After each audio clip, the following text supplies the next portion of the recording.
요즘 유행하는 바이러스만 몇 개다. 아이가 열이 안 떨어져서 밤새 고생했다. 환절기마다 소아과는 북새통입니다. 동네마다 소아과는 너무 귀한 요즘이죠. 병원 한 번 가면 반나절 대기는 기본이라는 곳도 많아졌습니다. 하지만 이렇게 아픈 아이 데리고 몇 시간씩 기다리는 게 쉽지는 않은 일이죠. 그래서 이런 앱이 등장했습니다. 똑딱. 네, 스마트폰 앱인데요. 병원 진료를 예약할 수 있습니다. 편하죠. 예약 버튼 누르면 끝이니까요. 7년간 무료였다가 최근에 돈을 내고 예약하는 걸로 바뀌었습니다. 급한 사람은 돈 내고 예약하고 덜 급한 사람은 현장 접수하면 되겠다라고 생각했다면 현실을 잘 모르는 말씀이세요. YTN이 서울과 경기 지역에 있는 소아청소년과 의원 23곳을 무작위로 선정해서 물어봤는데요. 8곳은 아예 예약이 불가능했고요. 예약을 받는 15곳은 모두 이 앱을 통해서만 예약을 받고 있었습니다. 이 말은 돈 내고 예약하지 않으면 예약 자체가 불가능하다는 겁니다. 예약 접종 예약마저 앱으로 받는 병원도 있습니다. 우종훈 기자가 취재했습니다. 4살과 5살 자녀를 키우는 어머니는 최근 병원에서 아이들 감기 진료를 받지 못했습니다. 병원 진료 예약 때 써왔던 앱 똑딱이 유료로 바뀌면서 쓰지 않고 있는데 집 주변 병원들이 대부분 이 앱으로만 예약을 받기 때문입니다. 만약 예를 들어 오전 진료로 50명 볼 수 있으면 똑딱으로 50명 접수가 완료가 되면 아예 접수 창구를 닫아버리셔서 중간에 10시에 가서 진료를 보고 싶다고 해도 접수조차 안 되고 주변 병의원의 위치를 알려주고 예약을 돕는 앱 똑딱은 서비스를 시작하고 7년간 무료였다가 이번 달부터 한 달에 1,000원, 1년에 10,000원씩 이용료를 부과했습니다. 그런데 진료뿐만 아니라 예방접종도 이 앱을 통해서만 예약할 수 있는 병원이 많다 보니 수요자들은 불편을 호소합니다.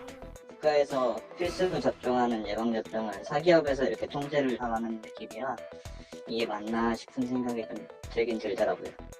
아이가 아프니까 결제를 한 것 같아요. 모든 부모는 다 똑같다고 생각해요. 아이가 아프니까 내 아이 먼저 예약을 해야 되는 거라고 생각하죠. 전국 병원 만여 곳과 환자 1,000만 명이 똑딱에 가입돼 있는데 병원들은 앱만으로도 예약이 빨리 찰 만큼 이용자들의 반응이 좋다고 설명합니다. 전화 예약이나 이런 거 똑딱으로만. 업체 측은 적자가 누적돼 이용료를 받게 됐다면서 추가 인상은 없을 것이라고 밝혔습니다. 주무부처인 보건복지부는 해법을 고민하고 있다면서도 병원 예약 플랫폼 사업은 의료법상 제재 대상이 아니라 규제가 어렵다는 입장입니다. 그러나 앱 게시판에는 소아청소년과 폐원이 잇따르며 가뜩이나 진료를 받기 어려워졌는데 이제는 돈까지 내고 예약해야 하느냐며 개선을 요구하는 목소리가 커지고 있습니다. 어제 전해드린 이른바 람보르기니 남성 사건 기억하시죠? 강남 한복판에서 주차 시비가 붙자 허리춤에 있던 흉기를 꺼내서 위협했고 수억 원짜리 람보르기니까지 버리고 도망갔습니다. 잡고 보니 마약 양성 반응까지 나왔었죠. 새로운 영상이 공개됐습니다. 자, 흰옷을 입은 이 남성입니다. 거리를 이렇게 기어다니다가 붙잡혔는데요. 온몸을 부들부들 떨더랍니다. 필로폰, 엑스터시, 케타민, 세 종류의 마약 양성 반응이 나왔습니다. 검거 장면 함께 보시죠. 임혜진 기자입니다. 흰 모자를 쓴 남성이 계단에서 내려오더니 비틀비틀 부자연스러운 걸음을 이어갑니다. 이내 몸을 숙여 두 손과 발을 땅에 붙이더니 바닥을 기어다니는 남성. 잠시 뒤 경찰이 수갑을 채우려 다가왔을 때도 몸을 비틀며 저항하더니 한동안 일어서지 못합니다. A씨를 상대로 마약 간이시약 검사를 실시한 결과 필로폰과 엑스터시, 케타민 등 세 종류에서 양성 반응이 나왔습니다. 막 몸을 엄청 부들부들 떨어요. 온몸을 떨어요. 그래서 마약범이구나 그래갖고 제가 신고를 했어요. 경찰은 A씨의 소변과 모발을 채취해 국립과학수사연구원에 마약 정밀 검사를 의뢰하고 마약을 투약한 경위도 캐묻고 있지만 A씨는 굳게 입을 다물고 있는 것으로 알려졌습니다. A씨는 다만 흉기를 차에 두고 다니다가 상대방이 시비를 걸자 스스로 보호하는 차원에서 갖고 내린 거라면서 휘두를 생각은 없었다고 진술했습니다.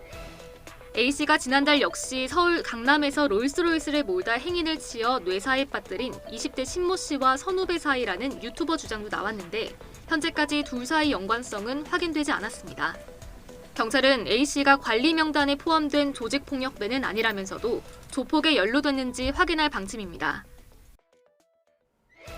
과외부로 만난 여성을 잔혹하게 살해한 정유정이 추가로 기소됐습니다. 범행 전에 다른 사람들을 대상으로 살인을 시도했던 사실이 추가로 드러났기 때문입니다. 10대 남성과 20대 여성이 정유정의 타깃이 됐던 것으로 경찰은 판단하고 있습니다. 범행으로 이어지지는 않았습니다만 대체 머릿속이 무슨 생각들로 가득 차 있는 겁니까? 차상은 기자입니다. 과외부로 만난 20대 또래 여성을 살해하고 시신을 훼손한 혐의로 재판에 넘겨진 정유정. 범행 전 행적을 수사한 경찰은 살인 예비 혐의로 정 씨를 추가 입건해 검찰에 넘겼습니다. 범행 사흘 전 중고거래 앱을 이용해 대화를 주고받은 20대 여성 A씨를 산책로로 불러낸 사실이 확인된 겁니다. 산책로에 행인이 있어 실행에 옮기지 못했다는 게 경찰 설명입니다. 디지털 포렌식으로 인한 채팅 내용하고 그동안 진술 내용, 행적 같은 걸 대비해서 살인 예비죄가 성립한다고 판단했어.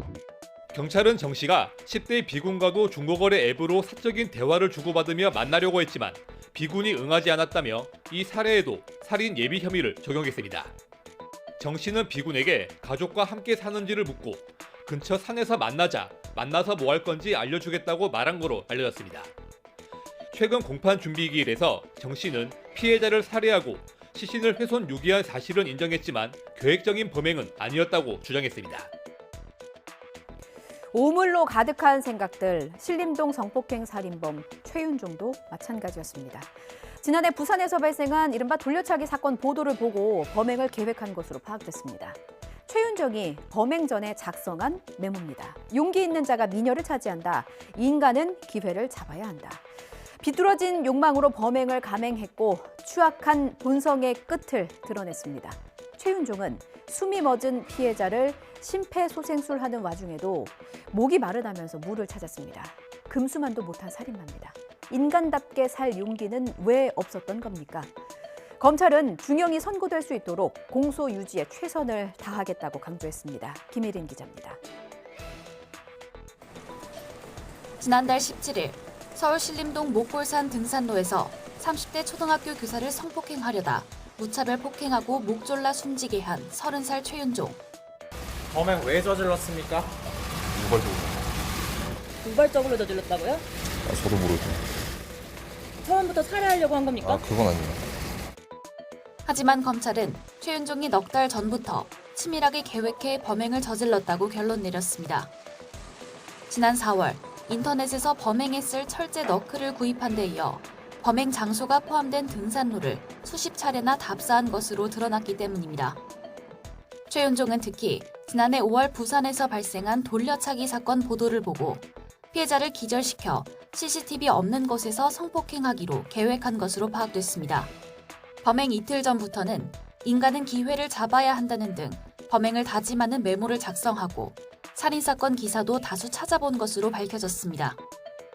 현장에 20분가량 방치됐다 발견된 피해자에게 출동한 경찰관이 심폐소생술을 하는 와중에도 최윤종은 목이 마르다며 계속 물을 요구하기도 한 것으로 조사됐습니다.